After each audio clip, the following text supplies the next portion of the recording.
Class E airspace is the most common type of airspace in the United States, but it's often the least understood. Class E airspace is controlled airspace.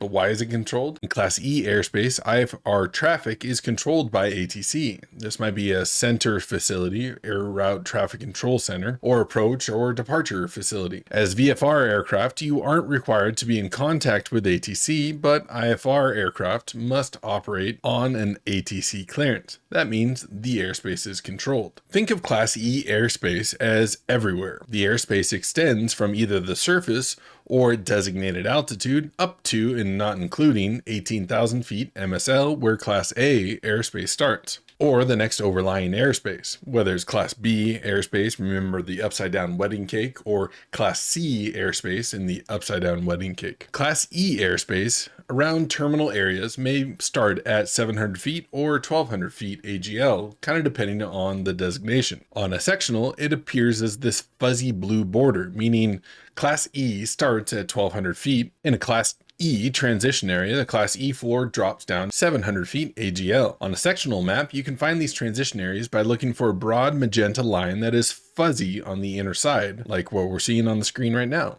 It often surrounds individual airports or groups of airports. Remember how I said Class E airspace is controlled airspace? Well, within the controlled airspace, there's something called federal airways. All Class E airspace, unless otherwise posted, extends from 1200 feet AGL up to but not including 18,000 feet. Colored airways are either green, red, blue, or amber. In these examples on the screen, you can see that these airways, or Victor airways, are denoted as blue on a sectional or terminal chart. These airways are running off of certain radials off of a VOR. Those Victor airways are the freeways of the sky. Think of them as having their own unique name for whatever airway it is. You can see here where it says 142 is actually the 142 outbound radial off of this VOR, whatever VOR this is up here. This Victor airway is known as Victor 253. The Victor airways are the freeways for IFR traffic. Inside Class E airspace, there are some VFR weathermen, but it also is dependent upon where you are in the airspace. If you are